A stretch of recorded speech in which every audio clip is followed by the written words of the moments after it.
मी सुरुवातीला कोळंबे सराकडे जॉबला होतो. अच्छा. भगीरथ नावाची जी काही स्पर्धा परीक्षेतली मोठी संस्था आहे त्या संस्थेमध्ये मी जॉबला होतो आणि तिथं त्यांचं मासिक काढलं होतं. मी सुरुवातीला भगीरथचं उपसंपादक म्हणून मी कित्येक 3-4 वर्ष मी काम केलंय.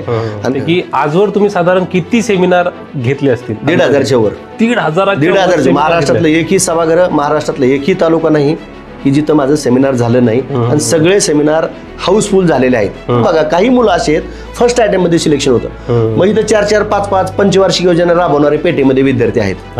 अरे आपण होतो 5 वर्ष झालं काहीच नाही, प्री बी पास नाही. त्यांचा प्रॉब्लेम आहे, त्यांचं बेसिक क्लिअर नाही आणि तेच गोंधळ होतो. मग ते दोष देतात, समाजाला देतात, संस्थेला देतात, क्लासवाल्याला देतात, शिक्षकाला देतात, पुस्तकवाल्याला देतात. मग 2003 ते 8 पर्यंत तयारी केली. तयारी करून एकही पूर्वपरीक्षा पास नाही मी. अच्छा. कुठलीच पूर्वपरीक्षा पास नाही. एकदा RR पाटलांना 1800 जागा काढल्या होत्या PSIच्या, त्यावेळेस मी पूर्वपरीक्षा पास झालतो. पण ते बी का पास झालतो तर जागा जास्त होत्या, मेरिट कमी लागलं पण पास झालतो. नमस्कार, मी जीवन आघाव तुम्हा सगळ्यांचं स्वागत करतो जीवन सफर विथ जीवन आघाव या आपल्या पॉडकास्ट सिरीजमध्ये. तर आज आपल्या पॉडकास्टमध्ये आपल्यासोबत गप्पा मांडण्यासाठी कोण उपस्थित आहेत हे सुरुवातीचं टीजर पाहून तुमच्या लक्षात आलं असेलच. पण कार्यक्रमाचा फॉर्मॅट आहे म्हणून मी तुम्हाला सांगतो की ज्या एका माणसाने चालू घडामोडी हा विषय तळागाळापर्यंत पोहोचवला, म्हणजे चालू घडामोडी जर समजा तुम्ही म्हणलं आणि स्पर्धा परीक्षेच्या विद्यार्थ्यांच्या रिलेटेड जर समजा चालू घडामोडी असतील तर एकच नाव डोळ्यासमोर येतं आणि ते नाव म्हणजे देवा जाधवर सरांचं. तर तेच सर आज आपल्यासोबत उपस्थित आहेत. सर, सर्वप्रथम तुमचं स्वागत आहे. नमस्कार. नमस्कार. नमस्कार. नमस्कार. मला सांगा, चालू घडामोडी हा विषय तुम्ही शिकवताय, तुम्ही कधीपासून हा विषय शिकवत आहात? साधारण 2008 पासून हा विषय मी शिकवतोय. 2008ला पहिली IPL ज्यावेळेस सुरू झाली, त्या पहिल्या IPLच्या वेळेस ते माझं पहिलं पुस्तक पण आलं होतं. IPLचे ते 8 लोगो मी टाकले होते. मला चांगलं आठवते की IPLचे 8 लोगो त्या पुस्तकाचे कव्हरवर टाकले होते आणि त्याच वर्षी मी हा विषय शिकवायला सुरुवात केली. मी 2008 पासून मला ह्या विषयाच्या संदर्भातला अनुभव आहे. अच्छा. 2008 पासून तुम्ही चालू घडामोडी या विषयाचे शिक्षक आहात. स्पर्धा परीक्षेच्या रिलेटेड तुम्ही चालू घडामोडी शिकवत असता. तुम्ही स्वतः कधी स्पर्धा परीक्षेची तयारी केलेली आहे का किंवा परीक्षा दिलेल्या आहेत? हो, मी स्पर्धा परीक्षा देण्यासाठीच पुण्यात आलो होतो. अच्छा. मी मूळचा सोलापूर जिल्ह्यातील बार्शी तालुक्याचा आहे आणि त्यावेळेस आमच्या वेळेस स्टडी सर्कल नावाची संस्था खूप प्रसिद्ध होती आणि त्यांचं स्पर्धा परीक्षा नावाचं मासिक खूप प्रसिद्ध होतं. ते मासिकामधल्या मुलाखती वाचायचो आम्ही, PSI झालेल्या, तहसीलदार झालेल्या मुलांच्या, आणि त्या वाचून आमचे गावाकडनं डबे यायचे एसटीनं आम्ही बार्शीला शिकत असताना. आणि बस स्टँडवर ते स्पर्धा परीक्षा नावाचं मासिक असायचं आणि त्याच्यावर त्या मुलांचे फोटो आलेले असायचे. आणि आम्ही डबे आणायला गेलो, थोडा एसटीला वेळ असला की त्या बस स्टँडवर स्टॉलवर जायचो. बस स्टँडवर तुम्ही बघा आजही बुक स्टॉल आहेत तिथं. बुक शॉप हे परत आल्यानंतर ABC वगैरे सगळं, पण तो आजही महाराष्ट्रात तुम्ही जावा सगळ्या बस स्टॉलवर अशी स्टॉल आहेत पुस्तकाचे. आणि ते मासिक आम्ही घेऊन त्या मासिकातनं प्रेरणा मिळाली की नाही आपण तयारी करायची PSIची, राज्यसेवेची. आणि त्या माध्यमातून मग इथं आम्ही 2003ला पहिल्यांदा पुण्यामध्ये मी आलो होतो. त्या मासिकातल्या मुलाखती वाचूनच स्पर्धा परीक्षेसाठी मी या क्षेत्रामध्ये आलो होतो. म्हणजे 2003 ते 2007-8 पर्यंत तुम्ही तयारी केली आणि त्याच्यानंतर? हो, 2003 ते 2008 पर्यंत टोटल तयारीच करत होतो. अच्छा. हा, त्यावेळेस रेग्युलर अशा काही जाहिराती येत नव्हत्या. 5-6 पासून जरा जाहिराती यायला सुरुवात झाली आणि PSI होण्यासाठी आम्ही पुण्यामध्ये आलो होतो मी तर वैयक्तिक. एकंदरीत तुमची पर्सनॅलिटी बघता जर समजा तुम्ही पोलीस झाले असतात तर एकदम दबंग स्टाईल शोभले असतात. निश्चित. तर मला सांगा की आता समजा तुम्ही स्पर्धा परीक्षेचा अभ्यास करताना सगळेच विषय आपल्याला तिथे असतात, मग चालू घडामोडी या विषयाचेच आपण शिक्षक व्हावं असं तुम्हाला का वाटलं? आता पर्टिक्युलर त्याचंच हो असं म्हणजे असं मनात किंवा डोक्यात किंवा असं कधीच नव्हतं की प्रत्येकाचं ठरलं असते 8वीला 9वीला 10वीला की आपण शिक्षक हो ह्या विषयाचा, मराठीचा, इंग्रजी. माझं तसंच काही नव्हतं. 2003 ते 8 पर्यंत तयारी केली. तयारी करून एकही पूर्वपरीक्षा पास नाही मी. अच्छा. कुठलीच पूर्वपरीक्षा पास नाही. एकदा RR पाटलांना 1800 जागा काढल्या होत्या PSIच्या, त्यावेळेस मी पूर्वपरीक्षा पास झालतो. पण ते बी का पास झालतो तर जागा जास्त होत्या, मेरिट कमी लागलं पण पास झालतो. मग याच विषयाची तयारी किंवा याच विषयाचा मी शिक्षक का झालो तर मी जर्नलिझम केले, पत्रकारितेचा कोर्स केलाय. रानडे नावाची रानडे इन्स्टिट्यूट फर्ग्युसन कॉलेजला संस्था आहे आणि तिथं 2005ला मी पत्रकारितेचा कोर्स केलेला आहे. आणि त्या कोर्समधनं पेपर वाचण्याची सवय लागली, आवड लागली. खूप मोठे मोठे लोक आम्हाला तिथे शिकवायला यायचे आणि त्यातनं मग इथं MPSC करत असताना चालू घडामोडी ह्या विषय तुम्ही बघा कोणतीही परीक्षा द्या, सरळ सेवेपासून ते IPS पर्यंतची सिलेबसमध्ये GSच्या पहिला घटक असतो चालू घडामोडी, आंतरराष्ट्रीय ते प्रादेशिक. आणि मग त्यातनं ती गोडी निर्माण झाली. मग हळूहळू ते पुस्तक काढायला सुरुवात झाली. आणि मी सुरुवातीला कोळंबे सराकडे जॉबला होतो. अच्छा. भगीरथ नावाची जी काही स्पर्धा परीक्षेतली मोठी संस्था आहे त्या संस्थेमध्ये मी जॉबला होतो आणि तिथं त्यांचं मासिक काढलं होतं मी. सुरुवातीला भगीरथचं उपसंपादक म्हणून मी कित्येक 3-4 वर्ष मी काम केलंय आणि त्यातनं मग ह्या विषयाची मला आवड निर्माण झाली. अच्छा. हो.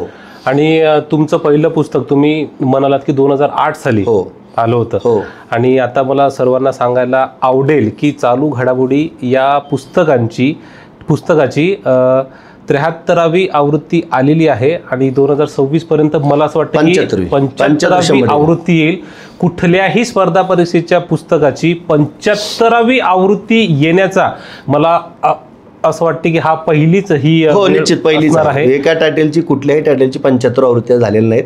आणि 2026 मध्ये आता ही 73वी येणारी इयरबुक 74 असेल आणि 2026 मध्ये जी आवृत्ती असेल ती 75वी आवृत्ती चालू घडामोडीची असेल. आजपर्यंत कोणत्याही लेखकाच्या एवढ्या आवृत्त्या आलेल्या नाहीत. कारण की लेखक येतात 1-2 वर्ष जातात, ह्या लाईनचं वैशिष्ट्यच आहे. कारण पुस्तक शिल्लक राहिले, नाही गेलं, चाललं नाही की मग ते बंद करतात. तसा प्रकार माझ्या बाबतीत सुरुवातीला 5-6 वर्ष घडला, परंतु मी खचलो नाही. आमच्या वेळी दत्ता सांगोलकर नावाच्या लेखकाचं आता ते शासनामध्ये खूप चालायचं पुस्तक, पण त्यानंतर अनेक लेखक आले गेले. तसं मी आलो गेलो असा प्रकार नाही, कारण की आता मला पर्यायच नव्हता. नोकरी नाही तर मग काहीतरी करावं लागेल. जर्नलिझम केलंय, पत्रकारिता नाही तर मग या लाईनमध्ये मी पुस्तक काढत गेलो आणि ते जात राहिलं. सुरुवातीपासून मग हे जे बुक आहे आपलं तर ते युनिक तर्फेच. हो, सुरुवातीपासून याचं वैशिष्ट्य सगळ्यात महत्वाचं जीवनराव मला सांगायला आनंद आहे की पहिली आवृत्ती युनिकनच काढलेली, आतापर्यंत ही युनिकच आवृत्ती करते. येणारी 75वी आवृत्ती सुद्धा युनिकचीच असेल. आणि तेव्हापासून तुम्ही युनिक मध्येच शिकवायला सुद्धा. हो. आजकाल आपण बघतो की राजकारणामध्ये राजकीय नेते मंडळी जी आहेत ती फुटून वेगळा पक्ष काढतात. क्लासमध्ये शिकवणारे शिक्षक सुद्धा फुटून वेगळा आपला क्लास काढतात.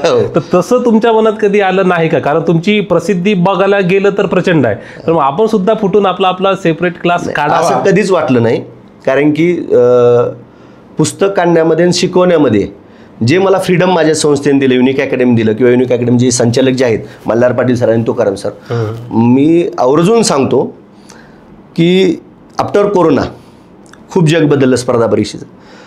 आमच्यातले अनेक शिक्षक फुटून गेले, अनेकाच्या संस्थात, हे सगळ्याला महाराष्ट्रात सुद्धा माहिती. मला सुद्धा बरीच आमिषे आली, परंतु आमच्या मालकाचं वैशिष्ट्य असं आहे, मी हे आता 73 आवृत्ती आतापर्यंत कधीही म्हणले नाही अरे ते ह्याच्यात काय टाकले, त्यात काय टाकले, आम्हाला दाखवा, आम्ही चेकिंग करतो, आम्ही म्हणेल तसंच कर, असं कधीच म्हणले नाहीत. म्हणून ही एवढ्या आवृत्त्या आल्या त्या. नाहीतर ती चेकिंगला द्या, मग तू असंच कर, तू तसंच कर, आमच्याप्रमाणे पाहिजे, आमची अशी संस्कृती, आमची तशी संस्कृती. तसं असतं तर मी मागच फुटलो असतो. पण मला आजपर्यंत कधीही त्या पुस्तकात काय टाकलंय काय कधी बघितलं नाही.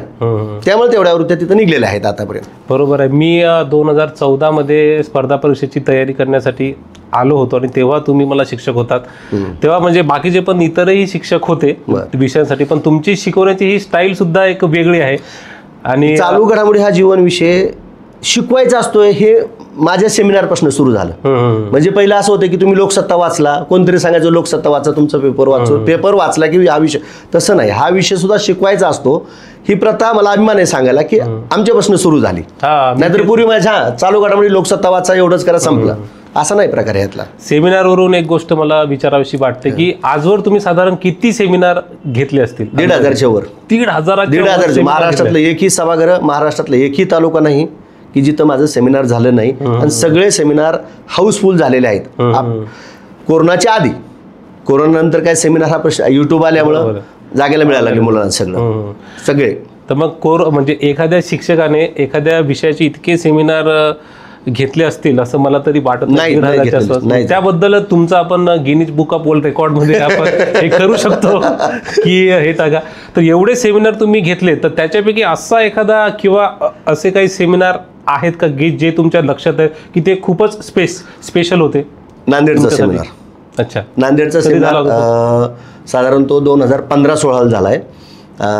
त्या सभागृहाच्या कॅपॅसिटीपेक्षा तिप्पट मुलं आली होती आणि बाहेर स्क्रीन लावून सेमिनार घेतला होता. आमचे कपिल हांडे सर म्हणून आहेत, ते नांदेडला शाखा युनिकचे, ते पाहिजे. मग अचानक मुलं आली, काय करायचं? शेवटच्या 10 मिनिटांमध्ये सगळं हे मॅनेजमेंट केलं. जेवढी मुलं आतमध्ये होती, मला वाटते शंकरराव चव्हाण सभागृह आहे, तेवढीच मुलं बाहेर होती स्क्रीन लावून. म्हणजे स्पर्धा परीक्षेच्या इतिहासात पहिल्यांदा असं घडलं होतं की स्क्रीन लावून सेमिनार झाला होता. मलाही वाटत नव्हतं की असं काय मोठं होईल. मुलं येत होती, मी बोलत होतो, मुलं येत होती, मी बोलत होतो. लोक माझ्या एवढा सेमिनारला रिस्पॉन्स काय मिळतोय? तर मलाही प्रश्न पडतो एवढा रिस्पॉन्स काय मिळतोय? मी नंतर थोडा विचार करायला लक्षात आलं की मी सेमिनारमध्ये कुठेही पेटा उठा जागे व्हा ध्येय सिद्धी झाल्याशिवाय थांबू नका अशी पोकळ किंवा काहीतरी प्रेरणादायी वाक्य काहीच बोलत नव्हतं. To the point content. आता सुद्धा माझं मंथली करंट अफेअर सिरीज जी आहे चालू करायची चालण्यामागचं लाखावर व्ह्यूज आहेत त्याला सुद्धा. ते बी का चालते मी उभा राहिलो की त्या तासभरात फक्त सिलेबसचं बोलतो, दुसरं काही बोलत नाही. सकाळी उठा, दुपारी झोपा, परत संध्याकाळी अभ्यास करा. शेड्यूल मुलांना सांगत नाही मी, आणि आपण सांगितले तरी मुलं शेड्यूलनुसार करत नसतात. फक्त जायचं, आपल्या त्या विषयाला न्याय द्यायचा, मुलांनी घ्यायचं की नाही हा त्यांचा प्रश्न. या मुद्द्यावर ते सेमिनार पण चालत होते आणि आता मंथली सिरीज पण त्याच मुद्द्यावर चालते. Only content. परीक्षेला आलं पाहिजे, मुलांना फायदा झाला पाहिजे, याच्या आपल्याकडे दुसरा कुठलाही शब्द मी बोलत नाही, म्हणून त्या सिरीज पण चालते. अच्छा. सेमिनारला जर समजा तुमच्या तेवढे विद्यार्थी जर येत असतील तर मग कुठल्याही समजा एखाद्या राजकीय नेत्याला असं वाटणं साहजिक आहे की त्यांच्या व्यासपीठावरती तुमचा एखादा सेमिनार ठेवावा आणि त्याच्या माध्यमातून त्यांनी स्वतःची पब्लिसिटी करून घ्यावी. तर असं कधी झालंय का की राजकीय लोकांनी तुमचे सेमिनार ठेवलेले आहेत? अप्रोच झाले होते, परंतु आम्ही ते कटाक्षानं पाळलेलं आहे. कारण की सेमिनारला मी कंटेंटच बोलतोय, तर व्यासपीठावर गेल्यानंतर मला दुसरं काय बोलावं लागेल या दृष्टीने मी कधी त्यांना होई म्हणलंच नाही. अशा अनेक आम्हाला सेमिनार आले, आम्ही त्यांना दिले, परंतु आमचाच सेमिनार राहिला, आम्हीच तासभर बोलतो. मध्ये तुमचा कुठलाही सहभाग असता का म्हणे. वाटलंच तुम्ही बॅनर लावा, साईडला जाहिरात करा, काय करायचं ते करा, पण तो व्यासपीठावर वगैरे तसं काही आम्ही केलंच नाही. कारण मुलांचा तोटा करायचा नाही आपल्याला. जी मुलांना वेगवेगळ्या तालुक्यात नेत होती, गावात नेत होती. मी यवतमाळला सेमिनार घेतला, तर यवतमाळमध्ये 16 तालुके, तर असं एक बी तालुका नसायचा आहे की त्या 16 तालुक्यातला मुलगा आलेला नाही. मग मला एकच जाणीव असेल, तो मुलगा एसटीनं आलेला आहे, टमटमनं आलेला आहे, जीपनं आलेला आहे, तर त्याचा वेळ वाया जाऊ नये. म्हणून मी माझी ओळख करून देताना सुद्धा सांगायचो की 1 मिनिटात सांगा देवाचं दुरात चालू घडामोडीचं घेणार आहेत. मुलांचे तेवढ्या वेळेचं मी जपत होतो, म्हणूनच मुलं सेमिनारला येत होती. बरोबर आहे. आजकाल जे आपण व्याख्याते जी बघतो त्या प्रत्येकाचं समजा त्यांची प्रसिद्धी किती आहे त्यानुसार त्यांचं मानधन एक ठरलेलं असतं की मी इतकं मानधन घेईन. तुमचा जर समजा सेमिनार ठेवायचा असेल तर तुमचं काय असतं नेमकं? नाही, मी युनिक सोडून सेमिनार घेतच नाही. जेवढे सेमिनार होतात तेवढे युनिक थ्रोच होतात, त्यामुळे मानधनाचा विषय कधीच आला नाही. आणि बाहेर जरी समजा मी गेलो, समजा एखाद्या संस्थेचं शैक्षणिक संस्थेचं कार्य चांगलं आहे, त्यांनी सेमिनार मागितला तर युनिकच्या बॅनरखाली जातो. कधी असं मानधनाचा वगैरे विषय आलाच नाही किंवा घेतलं पण नाही. सेमिनार आपण बघितले तर लक्षात येईल की युनिकचे जास्त होतात. बाकीच्या ज्या समजा संस्था आहेत त्यांचे तेवढे सेमिनार झालेले म्हणजे माझ्या तरी पाहण्यात नाही आहेत. असं का? म्हणजे बाकीच्या संस्थांना सेमिनार बद्दल तेवढं हे का नाहीये? नाही, आता याचा मुद्दा आहे की प्रत्येक संस्थेचे वेगवेगळे आपण असं म्हणू की मुलापर्यंत पोहोचण्याचे मार्ग वेगवेगळे असतात. तसं युनिकचं सेटअप आहे. कॉलेजवर जाणे, फर्स्ट इयर सेकंड इयरच्या मुलापर्यंत मार्गदर्शन करणे, आणि हे केल्यामुळंच बघा मला एक आन्सर शेकचं माहिती असेल की वयाच्या 21 वर्षी तो मुलगा कलेक्टर झाला. तर सेमिनारचा फायदा काय होता, फर्स्ट इयर सेकंड इयरचाच मुलगा युनिकमध्ये यायचा. फर्स्ट इयर सेकंड इयरला असला किंवा 12वी झालेला मुलगा युनिकमध्ये 3 इयरची बॅच लावायचा किंवा तिथे यायचा. यातनं काय व्हायचं, महाराज तो मुलगा युनिकला येईल का आणखीन कुठल्या संस्थेत जाईल हा विषय संस्थेचा नसायचा. पण जाऊन तिथं स्पर्धा परीक्षा असते, ह्या परीक्षा द्यायला पाहिजेत अशी आम्ही जनजागृती करत होतो. त्याचं फलित असं झालं की महाराष्ट्रामध्ये खूप कमी वयातली मुलं IAS IPS झाली किंवा स्पर्धा परीक्षेकडे वळलेली आहेत. तो एक फायदा व्हायचा सेमिनारचा. जनजागृती स्पर्धा परीक्षेच्या संदर्भातली कॉलेज जीवनातच त्या मुलांना माहिती झालं पाहिजे. तुम्ही आफ्टर ग्रॅज्युएशन जर ह्या लाईनचं माहिती झालं तर पोस्टिंग मिळायला किती वर्ष लागते, आता आपण तयारी केली तुम्हाला माहितीच आहे. बऱ्यापैकी म्हणजे प्रॉब्लेम विद्यार्थ्यांचा तोच आहे की डिग्री नंतर नोकरी मिळत नाही, त्यामुळे मग करायचं काय. म्हणूनच आजपर्यंत महाराष्ट्रातला कुठलाही विद्यार्थी देशाच्या अवघड परीक्षेत UPSCत पहिला आलेला नाही. त्याचं कारणच आहे 12वी झाल्यानंतर बघू, ग्रॅज्युएशन झाल्यानंतर बघू, ग्रॅज्युएशनला बी काहीच नाही झालं तर मग MPSC देऊ, असं नाही चालत. तुमचं ध्येय आधी ठरलेलं पाहिजे, फिक्स पाहिजे की मला 12वी नंतर हे करायचं आहे, आणि त्या दिशेने गेला तरच पोस्ट मिळते, अन्यथा होत नाही. नाहीतर मग तुम्ही स्पर्धा परीक्षेला बदनाम करायला तयारच आहेत सगळे विद्यार्थी. नाही आम्ही एवढे वर्ष करत होतो, तेवढे वर्ष करत होतो. तुमचा बेस आधी क्लिअर आहे का हे पण बघणं गरजेचं आहे. तुम्ही सुरुवात कधीपासून केली हे पण बघणे. या क्षेत्रामध्ये सक्सेसचं असं एक नाही की तुम्ही अभ्यास केला, आले 16 तास अभ्यास केला, 18 तास अभ्यास केला आणि तुम्ही सक्सेस झाला, असं होत नाही. कारण 3 टप्प्यात परीक्षा घेतली जाते. सगळ्या बाबी व्यक्तिमत्वाच्या चेक होतात. मग ते कॉलेजमध्ये तुम्ही कसं वागलात, बोललात, अभ्यासिकेत बसलात का ग्राउंडमध्ये बसलात याच्यावर बी सिलेक्शन हा डिपेंड असतो. मग स्पर्धा परीक्षेची जर समजा तयारी करायची असेल तर आयडियली कोणत्या इयत्तेपासून आपण सुरुवात करायला? 12वी पासून, 12वीच्या आधी झाल्यानंतर. कारण की बघा शेवटी स्पर्धा परीक्षेत मुलगा आला की स्पर्धा परीक्षेच्या कोणत्याही संस्थेचा शिक्षक काय सांगतो माहिती आहे का? तुम्हाला पण जीवनराव माहिती असेल, तुम्ही पण तयार केली. 5वी ते 12वी वाचा, सांगतो का नाही? बरोबर. मग 5वी ते 12वी चांगलं करायचं ना. 5वी ते 12वी चांगली करायची, तुमचा बेस तिथंच क्लिअर होतो. म्हणून बघा काही मुलं असे आहेत फर्स्ट अटेम्प्ट मध्ये सिलेक्शन होतं. मग इथं 4-4, 5-5 पंचवार्षिक योजना राबवणारे पेठेमध्ये विद्यार्थी आहेत. अरे आपण होतो 5 वर्ष झालं काहीच नाही, प्री बी पास नाही. त्यांचा प्रॉब्लेम आहे, त्यांचं बेसिक क्लिअर नाही आणि तेच गोंधळ होतो. मग ते दोष देतात, समाजाला देतात, संस्थेला देतात, क्लासवाल्याला देतात, शिक्षकाला देतात, पुस्तकवाल्याला देतात. मग ज्याचा बेस. आणि काही मुलं असतात आले पुण्यामध्ये 1 वर्ष झालं, 2 वर्ष राहिले, पोस्ट निघाली. 5वी ते 12वी त्यांचं खूप चांगलं असतं. सायन्सचे जर प्रश्न बघायला गेले, आपण सगळी सायन्सची वेगवेगळी पुस्तकं वाचतो. शेवटी काय 5वी ते 12वी मधलेच विचारलं जाते. मग आलं तिथं झालं तर मग 12वी नंतरच तयारी करायची ना. 5वी ते 12वीचा चांगला अभ्यास करणे म्हणजे स्पर्धा परीक्षेचा 30-40% अभ्यास झाला. मग आता पुण्याचा विषय निघलेला आहे की बरेच जण म्हणतात की स्पर्धा परीक्षा म्हणजे खास करून MPSC जर समजा आपल्याला पास करायची आहे तर पुण्यामध्ये जाऊन राहिलं पाहिजे. पुण्यामध्ये येण्याची कितीशी गरज आहे असं वाटतं विद्यार्थ्यांना तुम्हाला? नाही, आता ऑनलाईनचा काळ आहे. मुद्दा आता ऑनलाईनचा आहे. ऑनलाईनच्या आधीचं जर मला जर हा प्रश्न विचारला असता कोरोनाच्या आधी, तर मी सांगितलं असतं की तुम्ही पुण्यामध्येच या. पण आता मी असं सांगेल की ऑनलाईनमुळं देशातले क्लासेस उपलब्ध झालेत मुलांना, महाराष्ट्रातलेच नाही, देशातले. त्याच्यामुळं मी असं म्हणेल की ऐपत हा शब्द वापरणार, कॅपॅसिटी असं म्हणेल त्याला. असेल तर तुम्ही निश्चित 1-2 वर्ष या, कारण की शेवटी MPSCचा सिलेबस UPSC सिलेबस आता बदललाय. UPSCच्या सिलेबस प्रमाणे MPSC सिलेबस आलाय, डिस्क्रिप्टिव्ह आलंय. तर 1-2 वर्ष क्लास करून मार्गदर्शन घेऊन तुम्ही जा, नंतर कुठेही राहून तयारी करू शकता. पुण्यातच यावं. पुण्यात येण्याचा फायदा आहे, पण त्याच्यापेक्षा जास्त तोटे आहेत. मग आपण तोट्यामध्ये झेडब्रिज म्हणू शकतो, वेगवेगळे पॉईंट म्हणू शकतो. हळूहळू इथली हवा लागते, आपण बोली भाषेत म्हणतो. ती जर हवा लागली तर मग पंचवार्षिक योजना राबवावंच लागते. 100% राबवते, बरोबर आपोआप राबवली जाते पंचवार्षिक योजना. काही इथले जे प्रॉपर आहेत लोक, पेठेतले म्हणा किंवा मग इथले, तर त्यांचा असा आक्षेप आहे की म्हणजे ते नेहमी म्हणत असतात की बाहेरून येणारे जे विद्यार्थी आहेत ते या शहराला घाण करत आहेत, बदनाम करत आहेत. हे बाहेरचे आलेत म्हणून यांची अर्थव्यवस्था आहे. दिवाळीला तुम्ही बघा सदाशिव पेठेत कुणी नसते, कुठेही गाडी पार्किंगला जागा मिळते, कुणीच नसते. ज्यांचे पोह्याची प्लेट आज समजा 200 जातात आणि मुलं ज्यावेळेस दिवाळीला गावी जातात ना 10 प्लेट जात नाहीत. घाण काय केली? अर्थव्यवस्थाच आहे पेठेतली. आज आफ्टर कोरोना सुद्धा मुलांचं प्रमाण इथे कमी झाले, तर सगळे फ्लॅट रिकामे आहेत, सहज रूम मिळते. पूर्वी ब्रोकरला आधीच पैसे द्यावं लागतं, मला रूम द्या, मला द्या. आता तसं मनाची वेळ येत नाही कोरोना नंतर, कारण गावी राहून मुलं मार्गदर्शन घ्यायला लागले. त्यामुळे ते विधान अतिशय चुकीचं आहे. त्याचा काही विषयच नाही. अर्थव्यवस्था त्याच्यावर अवलंबून सगळी मुलांवर. बरोबर. स्पर्धा परीक्षेच्या क्लासमध्ये तुम्हाला आता शिकवण्याचा इतक्या वर्षांचा एक्सपिरियन्स आहे. क्लासमध्ये शिक्षकांचं आपापसात काही राजकारण असते, मी मोठा का तो मोठा असते. मग त्या राजकारणाशी तुम्ही कसं टॅकल करता? पडायचंच नाही त्याच्यामध्ये. आपला विषय आपला हे क्लासमध्येच नाही किंवा त्या संस्थेतच नाही, हे घरादारात आहे सगळीकडे. जो आपला विषय आहे ना, आम्ही सुद्धा ह्याला फेस करतोयच ना. परंतु आपला विषय चालू घडामोडी शिकवायचा. 15-20 मार्काला त्यातलं 8-10 मार्काचं मुलाला आलं पाहिजे, हाच फोकस ठेवायचा. ते काही राजकारण कुठेही चालतेच, ते तो विषयच नाही. बरं, तुमचं लग्न कोणत्या वर्षी? 2008ला झालं लग्न. म्हणजे त्याच वर्षी तुमचं पहिलं पुस्तक आलं, त्याच वर्षी तुम्ही शिकवायला लागलात आणि त्याच वर्षी लग्न. मी कोळंबे सरांकडे होतो. अच्छा.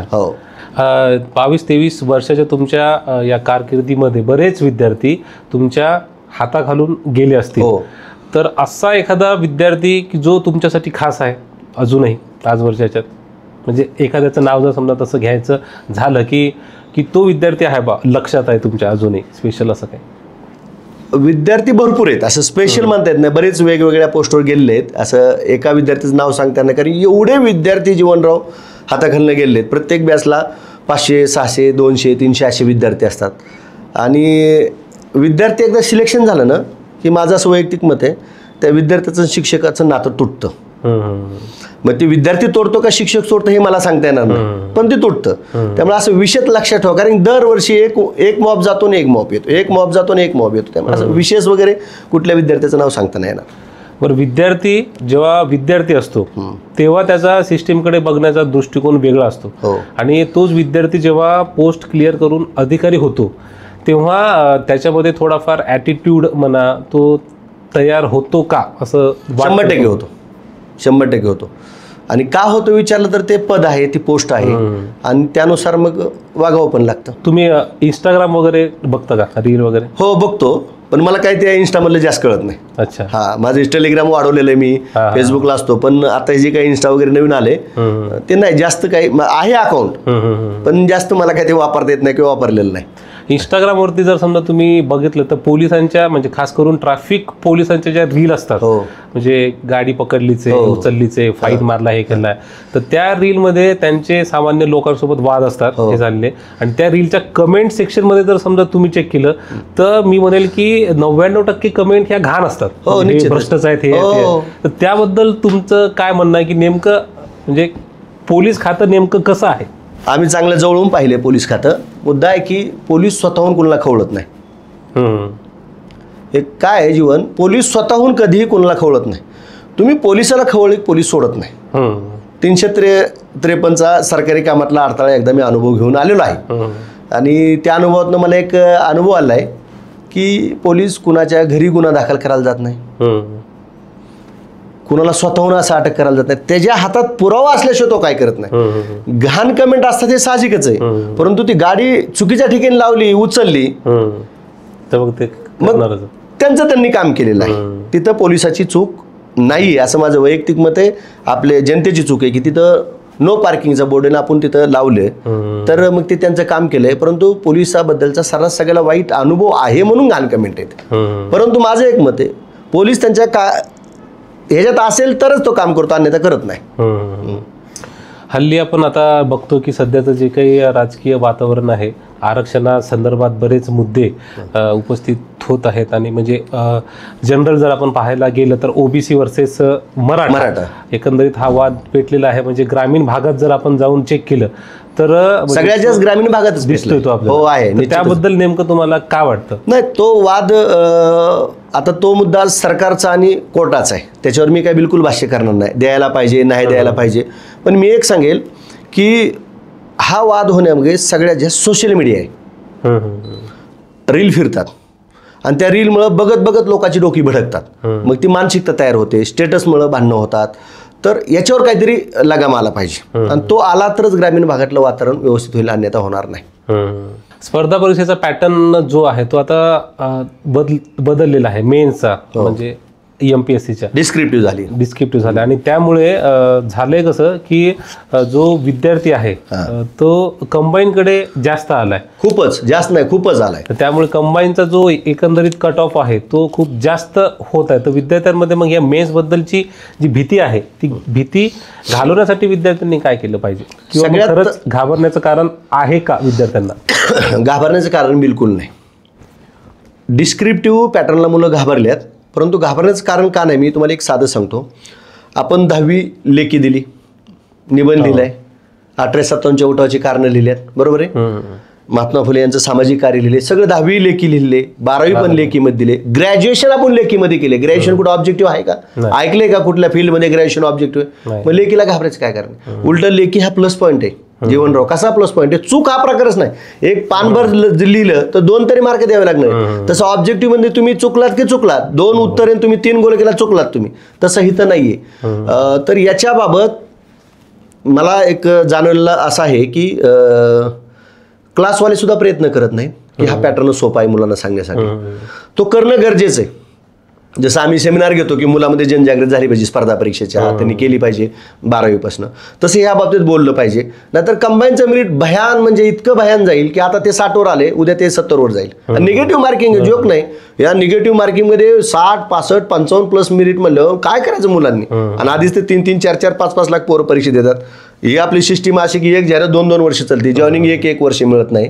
मग नैराश्य येतं ते ह्याच गोष्टीतनं मध्ये. तर माझं आजच्या या मुलाखतीच्या माध्यमातून सांगणे की नवीन विद्यार्थ्यांना सांगणे, पर्टिक्युलर जुन्या विद्यार्थी डिस्क्रिप्टिव्ह पॅटर्न स्वीकारणंच गेलाय, त्यांनी 3-4 वर्ष अभ्यास केला ऑब्जेक्टिव्हचा, त्याला वाटतं हे सोपं आहे. पण नवीन जे मुलं येणार त्यांना विद्यार्थी मित्रांनो माझं एक तुम्हाला सांगणे, तुम्ही सुरुवात करताना डिस्क्रिप्टिव्ह परीक्षेत तयारी सुरुवात करा. याचं कारण असं आहे तुम्हाला UPSC पण देता येणार आहे आणि शासनाचा उद्देश तोच आहे, महाराष्ट्रातला UPSCचा टक्का वाढला पाहिजे. म्हणूनच आपण या ठिकाणी हे डिस्क्रिप्टिव्हचा आणलेला आहे. आणि हे पॅटर्न निश्चितच सोपं आहे, पण त्याची तुम्ही तयारी करणं गरजेचं सुरुवातीपासून. नवीन मुलानंतर डिस्क्रिप्टिव्हची तयारी करा असं मी सांगेल. कंबाईनच्या नादीच लागू नका. कोविड नंतर आपण जर समजा बघितलं तर लक्षात येतं की ऑनलाईन क्लासेसचं प्रमाण खूप वाढलेलं आहे. खूपच. म्हणजे एखाद्याने समजा एखादी मेन जरी असेल दिलेली तरी सुद्धा तो एखादा विषय मार्गदर्शक झालाय, गुरु झालाय. तर त्याबद्दल काय वाटतं, म्हणजे हे मार्गदर्शकांची संख्या जी वाढत आहे ती चांगली आहे विद्यार्थ्यांसाठी की घातक आहे? कारण ते कमी पैशांमध्ये बॅच, म्हणजे आता तुम्ही जर 10 ₹20 अशी जर बॅच ठेवली तर विद्यार्थी तिकडे असतात जातात, मग ते प्रॉपर गायडन्स त्यांना तिथे मिळतं का तेवढं?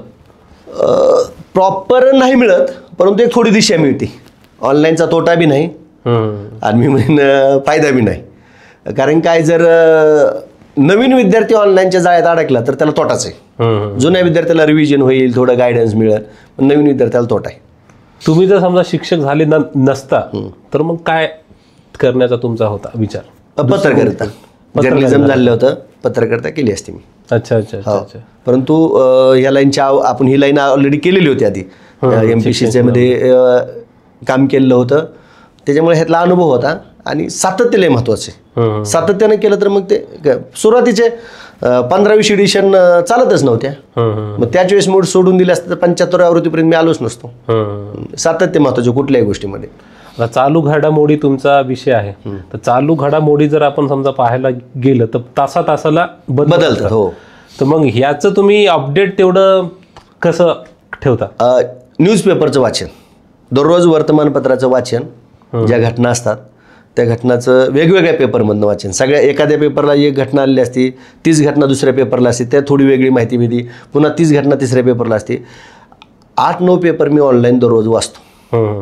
आता ऑनलाईनची सुविधा झाली, तुम्ही सबस्क्राईब केलं की वर्षाचे पेपर तुम्हाला 300-400 रुपयात मिळतात. असे 8-9 ॲप आहेत माझ्या मोबाईलमध्ये, त्यामुळे मी कुठं जरी असलो तरी सकाळी एकदा पेपर वाचून झाला, त्याच्या नोंदी काढून झाल्या की संपला विषय. शासनाचं लोकराज्य नावाचं मासिक आहे, केंद्र सरकारची PIB नावाची वेबसाईट आहे, तर या माध्यमातून चालू घडामोडीचं मी कलेक्शन करतो. शासनाने आता सारथी, टार्टी, बार्टी यासारख्या संस्था पण सुरू केलेल्या आहेत. त्या माध्यमातून मानधन आणि क्लासेसची फीस वगैरे विद्यार्थ्यांना देत आहेत ते. तर या संस्था ज्या हेतूने सुरू करण्यात आलेल्या आहेत तो हेतू खरंच साध्य होतोय का? 50% होतोय, 50% होत नाही. अच्छा. हां, 100% मी म्हणणार नाही, 50% होतोय. काही पैसे मिळतात म्हणून ॲडमिशन घेतात, आणि खरंच ज्यांची परिस्थिती नाही त्यांना फायदा होतोय. आणि आता एक काल्पनिक प्रश्न विचारतो, त्याचं खरं द्या उत्तर. हो, 100% खरं देणार. की आता हल्ली आपण बघतो की जातीवरती खूपच हे होत आहे. आता तुम्ही ज्या समाजातून येता, ज्या जातीतून येता, तर त्या समाजाने तुम्हाला समाजरत्न म्हणून पुरस्कार दिलेला आहे, आणि दुसरीकडे एका संस्थेने तुम्हाला एक शिक्षक रत्न किंवा मग आदर्श शिक्षक म्हणून पुरस्कार दिलेला आहे. दोन्हींची वेळ सेम आहे, परंतु ठिकाण वेगवेगळं आहे. एका ठिकाणी तुम्हाला जर जायचं असेल पुरस्कार घ्यायला तर कोणत्या व्यासपीठावर तुम्ही जाल? शिक्षक रत्न. शिक्षक रत्न. कारण आपल्याकडे येणारे विद्यार्थीत ना, जातीबद्दल निश्चित मला अभिमान आहे आणि असायलाही पाहिजे, त्यात काय वाद नाही. पण येणारा विद्यार्थी हा प्रत्येक जातीचा आहे, बरोबर आहे. तो असं नाही की याच समाजाचा आहे त्याच समाजाचा, असं नाही ना. आपण तसं ऐकू. हा, वैयक्तिक मला विचार तर मला जातीबद्दल अभिमान आहे, त्यात काय वादच नाही. म्हणून म्हणजे तुम्ही बघा, मी पंकजताईची पण भेट घेतलेली. माझं काही निवेदन द्यायचं नव्हतं किंवा मला काही त्यांच्याकडून पैसे घ्यायचे नव्हते, एक अभिमान म्हणून मी भेटलेलो आहे, त्यामुळे तो भाग वेगळा.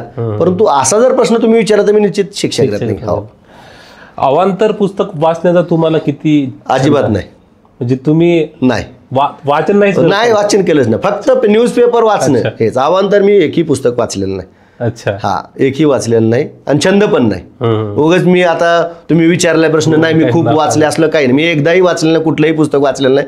आता मी लेखक असल्यामुळं, संपादक असल्यामुळं अनेक लोक मला पुस्तके भेट देतात, मी कुणाला तर ती भेट देऊन टाकतो. जो वाचक आहे त्याला देऊन टाकतो. मला फक्त पेपर वाचण्याचा छंद आहे, याच्या पलीकडे दुसरा काही छंद नाही. पिक्चर काय ना? अजिबात नाही, फक्त पेपर वाचायचे. पेपर वाचायला जर नाही भेटलं तर अस्वस्थ होतो दिवसभर, आलं काय आपलं काहीतरी चुकलेलं वाटतं. मी पेपर मात्र न विसरता वाचतो. हो. बाहेर कुठे फिरायला वगैरे? खूप सेमिनारच्या माध्यमातून फिरलो, गोडी निर्माण झाली. बाहेर फिरलं की जग कळतं, आपण लहान आहे ते कळतं. जग खूप मोठं आहे. भारताच्या बाहेर नाही, आणखीन गेला कधीच नाही. महाराष्ट्राच्या बाहेर तुम्ही सेमिनार आहेत का? नाही, महाराष्ट्राच्या बाहेर पण, फक्त महाराष्ट्रात. महाराष्ट्रातला मग कानाकोपरा तुम्ही? कानाकोपरा सगळं. मला विनोदन असं म्हणतात की गोपीनाथ मुंडे आणि शरद पवार नंतर सगळ्यात जास्त महाराष्ट्र देवाचा दौर फिरला असं प्रास्ताविकेत म्हणतात. आता मला ते पटत नाही, कारण की आपण एवढं नाही फिरलेलो. एका जिल्ह्यात 4-4, 5-5 वेळेसच गेलेलो आहे, सेमिनार घेतलेले, पण तो प्रास्ताविकमध्ये सांगतात. मला मी महाराष्ट्र सगळा फिरलेलो आहे. हो. तुमची इतकी आता विद्यार्थी फॉलो करतात तुम्हाला, तर विद्यार्थ्यांच्या जर समजा कमेंट फेसबुकवर इंस्टाग्रामवरती येत असतात की सर तुमच्या पुस्तकामुळे किंवा तुमच्या टीचिंगमुळे यूट्यूबवरचे जे बघतात व्हिडिओ त्याच्यामुळे फायदा झाला असं त्यांना खूप कमेंट आहेत. मंथली करंट अफेअर्सचे जे युनिकवर व्हिडिओ पडतात ना, 100 मधले 99 कमेंट पॉझिटिव्हच असतात, निगेटिव्ह नाही. अच्छा. स्पर्धा परीक्षा क्षेत्रातील तुम्ही सोडून तुमचा दुसरा शिक्षक कोणता फेवरेट आहे की त्या शिक्षकाची स्टाईल तुम्हाला जास्त चांगली वाटते, आवडते टीचिंगच्या बाबतीमध्ये? टीचिंगच्या बाबतीत तसं आता एक शिक्षक नाही, खूप आहे शिक्षक. अच्छा. पण एकाचं नाव समजा सांगायचं असेल, अभिजित राठोडचं. अच्छा. हो, ते आवडतं. म्हणजे मी ऑनलाईनला आलो अभिजित राठोडमुळेच. म्हणजे ऑनलाईनला मला ऑनलाईन हा प्रकार असा बोगस वाटत होता जीवनराव. समजा आता युट्यूबला माझे लाखो व्ह्यूज आहेत, तो भाग सोडून द्या. मला वाटतं ती बातम्या सांगितल्यासारखा प्रकार आहे ऑनलाईन म्हणजे. पण तुम्हाला ते बातम्या सांगितल्यासारखं मग आपण ते बोर्डवरचं वाचायचं हे असं टीचिंग वाटत नव्हतं. पण मला राठोड सरने सांगितलं की देवा सर तुम्ही ऑफलाईनला डॉन होतात म्हणले, सेमिनारला तुमच्या पायासमोर असे पोरं असायची, सगळं हॉल भरला असायचा, तुम्ही तो वर्ग तोडू नका, ऑनलाईनला या. मी त्यांच्या आग्रह का ऑफलाईनला आलो. तुम्ही बघा आता त्यांनी मराठा आरक्षणावर, ओबीसी आरक्षणावर व्हिडिओ बनवल्यात, पण त्यांच्या व्हिडिओच्या खालच्या कमेंट वाचत एकही निगेटिव्ह कमेंट नाही. इतकं व्यवस्थित सविस्तर अभ्यास करूनच उतरतो तो माणूस. त्यांच्यामुळे मी यूट्यूबला आलेलो आहे खास करून, आणि मला आवडण्यामध्ये ते आहेत. शेअर मार्केटचा काही तुम्हाला? नाही, अजिबात नाही, कळतच नाही. मग इन्व्हेस्टमेंट जर समजा तुम्हाला आर्थिक करायची असेल तर तुम्ही कशात असता करत इन्व्हेस्टमेंट, की बँकेतच असता ठेवत फक्त? नाही, जमिनीमध्ये, जागेमध्ये केलेलं नाही, परंतु करावी.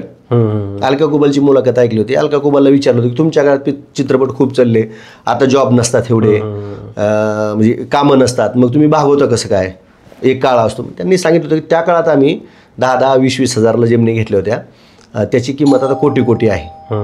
मग ते मी ऐकलं. जेव्हा समजा गुंतवणूक करायची तेव्हा केली नाही, पण आता भविष्यात आलं तर करू तिकडं. हा, कारण की सगळं वाढते. जागा वाढली का? नाही, क्षेत्रफळ तेवढंच आहे भारताचं. भारताचं महाराष्ट्राचं क्षेत्रफळ जे आपल्या पंजोबा आजोबांनी वाचले तेच आपण आज बी वाचतो, आणि आपली लेकरं बी तेच वाचतात. Best investment. ते शेअर मार्केट डुबले ना, ते म्हणतो गेमिंगवर बंदी आणली ना. आयडियली जर समजा स्पर्धा परीक्षेसाठी वेळ द्यायचा असेल तर किती पाहिजे विद्यार्थ्यांनी त्याला? 3 वर्ष, 4 वर्ष, 5? 3 वर्षापेक्षा जास्त वेळ द्यायचा नाही. त्याच्यात जर समजा त्याची प्रिलिम्स निघत असेल तर मग त्याने आणखीन पण दिला तरी चालतं. एकदा प्री निघाले की समजायचं आपण लाईन मध्ये आहोत. पण 5 वर्ष निघताना न निघता सुद्धा जर 5-5 वर्ष थांबत असेल तर मग ते त्यांचा दोष आहे, त्यांनी थांबूच नाही. ते मग आईबापाला फसवतात, समाजाला फसवतात, आणि सगळ्यात महत्वाचं ते स्वतःला फसवतात. मी तुम्हाला काही शब्द देतो, त्या शब्दानुसार तुम्हाला काय सुचतंय एका ओळीमध्ये, वाक्यामध्ये, ते मला तुम्ही समजा सांगा. आता आयुष्य खूप सुंदर आहे, जगता आलं पाहिजे. मैत्री निभवता आली पाहिजे. प्रेम सोडून देता आलं पाहिजे. बाप जपता आला पाहिजे. शिक्षक शेवटपर्यंत शिक्षक म्हणून राहता आला पाहिजे. तर मला असं वाटतं की बऱ्यापैकी विषय आपण इथे घेतलेले आहेत. एक विषय विचारायचा राहिला, तुमचे आई वडील काय करतात, म्हणजे तुमचं फॅमिली बॅकग्राऊंड नेमकं काय आहे? आई वडील शेतीच करतात, आजही शेती करतात. अच्छा. राहायलाही शेतातच आहेत. ते कधी पुण्याला इकडं मुक्कामी आलेले नाही. मग त्यांना म्हणजे आपला मुलगा विद्यार्थ्यांमध्ये इतका प्रचंड लोकप्रिय आहे ही गोष्ट त्यांना माहीत आहे का? माहिती. मग त्याबद्दल त्यांना अभिमान निश्चित 100%. आणि तुमचे जी लेकरं आहेत त्यांना माहिती आहे की आपले पप्पा एवढे प्रसिद्ध आहेत म्हणून? हो, माहिती. तर त्यांनाही मग निश्चित अभिमान, सगळ्याच अभिमान आहे. पाहुण्यापासून सगळ्याला अभिमान आहे. मग तुमच्या लेकरांना पण तुम्ही स्पर्धा परीक्षा क्षेत्रामध्ये आणणार आहात, म्हणजे ऑफिसर म्हणून की त्यांच्या आवडीनुसार त्यांना जे करायचं ते. अच्छा. हा, एक गोष्ट विचारायची राहिली की इंस्टाग्राम तुम्ही कधी कधी बघता, पण त्या कधी कधी मध्ये तुम्ही माझ्या रील बघत असता का? 100% म्हणजे फॉलो करता? जीवन आवडतच आहे आमच्या. 100%. स्पर्धा परीक्षेमध्ये विनोदाचा भाग म्हटलं, विनोदाचं काही बघायचं म्हणलं की आम्ही जीवनच बघतो. बरेच जण म्हणजे मला अशा उपासात्मक किंवा मग ते सिरियसली देखील विचारत असतील, ते असं म्हणतात की तुम्ही म्हणजे मी माझ्या व्हिडिओच्या माध्यमातून MPSCच्या विद्यार्थ्यांना बदनाम करतोय, तर तुम्हाला काय बदनाम नाही करतो, वास्तव्याची जाणीव करून देत आहे. मी असं सांगेल, मी आज ह्या माध्यमातून मुलाखतीमध्ये बदनाम करत नाही जीवन, वास्तव सांगतोय. अरे बाबा 2च वर्ष थांब, 3च वर्ष थांब, जास्त थांबू नको, जास्त थांबला की गोंधळ होतं. हे त्यांना कळत नाही, ते टीकात्मक घेतात. हे त्यांचा दोष आहे, त्या विद्यार्थ्याचा दोष आहे, किंवा तुला जे म्हणतात की असं केलं तसं, असं उलट वास्तव्याची जाणीव करून दिली जाते. मी औषध देत असतो ते कदाचित कडू त्यांना लागते, ते पटत नाही ना, पटत नाही त्यांना, तो मुद्दा आहे. अच्छा, तर बाकी आता समजा जाता जाता जर काही विद्यार्थ्यांना सल्ला द्यायचा असेल किंवा जनरल काही जर समजा सांगायचं असेल तर तुम्ही काय सांगा? माझं विद्यार्थ्याला असं सांगणं आहे की आता येणाऱ्या कालखंडामध्ये स्पर्धा वाढत चालली, तर तुमची आवड असेल तरच इकडे या, पहिला मुद्दा. आणि दुसरा मुद्दा, तुम्हाला तयारी करायची तर डिस्क्रिप्टिव्हची तयारी करा. नवीन विद्यार्थ्यांनी, जुन्याने मग तुमचं चाललंय ते चालू द्या, आता त्यांना मार्गदर्शन करणं म्हणजे जरा कठीणच आहे. परंतु नवीनला मी सल्ला देईल, तुम्ही MPSCची तयारी करा, डिस्क्रिप्टिव्हची तयारी करा, कंबाईनच्या काही जास्त नादी लागू नका. डिस्क्रिप्टिव्ह पण परीक्षा खूप सोपी आहे, फक्त ती मानसिकता बनवा. टीममध्ये गेल्याच्या नंतर विद्यार्थ्यांनी जर समजा सामाजिक भान ठेवून वागायचं असेल तर कशा प्रकारे त्यांचं वागणूक असली पाहिजे सामान्य लोकांसोबत, एखादा जर अधिकारी असेल? नाही, त्यांनी अधिकाराचं पालन करूनच वागलं पाहिजे, जे अधिकार आहेत. नाही तर तुम्ही बघता आजकाल MPSCमध्ये एखादा विद्यार्थी झाला, त्याने आधी ऐकलेलं असते असे अधिकार तसे अधिकार, ते सुरुवातीला खूप चांगले काम करतात बा. 1 वर्ष एकदम फोकसला असतात, इंस्टाला असतात, फेसबुकला असतात. 1 वर्ष झाले की तो विद्यार्थी गायब असतो, सक्सेस झाला. ते एकदा तो सिस्टीममध्ये घेतला आणि तिथलं त्याला ते सवय, गुण, अवगुण काय लागलं की मग ते सगळं विसरतो. महागडले जे आपण एथिक्स शिकवलेले असतात, म्हणून तर आता नवीन सिलेबसला एथिक्स आणलंय, त्याचं कारणच आहे ते की मला इथनं जरी शिकून काहीतरी पुढं तरी टिकावं ते कायमस्वरूपी. नंतर तुम्ही आजकाल बघताय बरेच अधिकारी त्यांची पुस्तक आहेत, मग तिथं MPSCनं तुम्हाला निवडले कशाला? सेवा करायला निवडले, पुस्तक लिहायला निवडलेलं नाही. त्यांच्या म्हणजे बॅचेस पण आहेत काही? हो आहेत ना, आत्ताही आहेत. आता आपण त्याला विरोध करू शकत नाही. आपण जर म्हणलं तर तुम्ही ते म्हणतील की तुम्ही पण क्लासवाले आहेत, तुमच्या मुलांची संख्या कमी व्हायला लागली म्हणतोय. परंतु MPSC आणि UPSCने जर तुम्हाला महाराष्ट्र लोकसेवा आयोग म्हणजे लोकसेवा करण्यासाठी निवडले, त्यात एक शब्द आहे लोकसेवा, तर ती लोकांची सेवा करायची. परत इकडे विद्यार्थी येऊ, मग नाही तर मग शिक्षक म्हणून काम करा ना आमच्यासारखं. मध्यंतरी माझा एक बरोबर तशा स्वरूपाचा वाद झाला होता. आणि इथं लेखक नसतो स्पर्धा परीक्षेत कोणी, लेखक वेगळेच, हे सगळे संकलक आहेत, संपादक आहेत. मी सुद्धा बघा या पुस्तकावर मी नाव लेखक टाकत नाही, लेखक हे वेगळ्या. विश्वास पाटील लेखक आहेत, आता जे साहित्य संमेलनाचे अध्यक्ष ते लेखक आहेत, आम्ही लेखक नाही, आम्ही संपादक आहेत, संकलक आहेत. त्यामुळे लेखक म्हणणं हे पण चुकीचं आहे. स्पर्धा परीक्षेत कोणी लेखक हा शब्द टाकूच नाही, प्राध्यापक हा शब्द टाकूच नाही. मार्गदर्शक आम्ही ना इथं अनेक वर्ष तयारी करून आम्हाला माहीत झाले की असं करू नये, म्हणजे असं करावं, असं केल्यावर असं होतं, हे झाले मार्गदर्शक. त्यामुळे मी पुस्तकावर सुद्धा कधी लेखक टाकत नाही. मनोगत सुद्धा लिहित नाही. आता 75 आवृत्तीला लिहिणार आहे तेवढं, माझ्या एकाही आवृत्तीत माझं मनोगत नाही. लोक सांगतात आम्ही रात्रभर जागलो, DTP ऑपरेटर संघ रात्रभर काम केले. अरे तुला पैसे मिळणार आहे, तुझं पुस्तक जाणार आहे, त्या पोरांना काय घेणं देणे. आणि इंजिनिअरिंगची मुलं बघा प्रॅक्टिकल असतात, ते कुठल्या लेखकाचं मनोगत सुद्धा वाचत नाहीत, म्हणून त्यांना सक्सेस डायरेक्ट ते चॅप्टरला सुरुवात करतात. मी असं जागलो, मी असं केलं, एवढं रात्री जागलो, एवढं केलं, हे काय गेलं विद्यार्थ्याला काय घेणं देणे. म्हणून ते क्लास किंवा पुस्तक न चालण्याचं कारण सुद्धा ते पण असू शकते एक. बरोबर आहे. तर अशा प्रकारे विद्यार्थ्यांना मार्गदर्शन केलं, आमच्यासोबत गप्पा मारल्या, त्याबद्दल तुमचे मनापासून आभार. बाकी काही गोष्टी असतील तुम्हाला जर समजा आता डायरेक्ट कॉन्टॅक्ट करायचा असेल विद्यार्थ्यांना, तर तुमचा या पुस्तकावर नंबर आहे किंवा माझा नंबर आहे 9359558186. आणखीन एकदा सांगतो 9359558186. मी हा नंबर का सांगतो, मी माझ्या मंथली जी सर्वात जास्त सिरीज चालते तिथं 2-3 लाख व्ह्यू होते, तिथं सुद्धा मी नंबर सांगतो. मला दिवसातनं मी मुलांना म्हणतो तुमच्या काय अडचणी असेल तर मला हाय पाठवा, तुमची समस्या पाठवा, मी त्यांना उत्तर, मला जसं जसं वेळ मिळेल तसं मी उत्तर देतो. 100-150 उत्तरं मी दिवसाला देतोच. त्यामुळे सुद्धा आता मी तुम्ही सांगितलं की संपर्क कसं करायचं म्हणून मोबाईल नंबर सांगितलं, कारण की आपण मार्गदर्शक म्हणून आहे तर त्यांना मार्गदर्शन मिळालंच पाहिजे. तिथं नंबर नाही सांगायचा, मग मेलवर टाका मला इथं, असं काही नाही. तुम्ही डायरेक्ट मला संपर्क करू शकता. तर अशा प्रकारे देवा जाधवर हे शिक्षक कसे आहेत हे तर तुम्हाला माहीत असेलच, परंतु ते एक व्यक्ती कसे आहेत ते सुद्धा आपण जाणून घेण्याचा प्रयत्न इथे केलेला आहे. बाकी देखील बऱ्याच गोष्टी तुम्ही आता मला कमेंटमध्ये विचारू शकता. हा एकंदरीत पॉडकास्ट तुम्हाला कसा वाटला ते सुद्धा सांगा. आणि यानंतर तुम्हाला कुठल्या व्यक्तीला पॉडकास्टवरती ऐकायला आवडेल ते सुद्धा तुम्ही सुचवू शकता. सर तुम्ही इथे आलात त्याबद्दल तुमचे आभार. धन्यवाद. धन्यवाद. चला.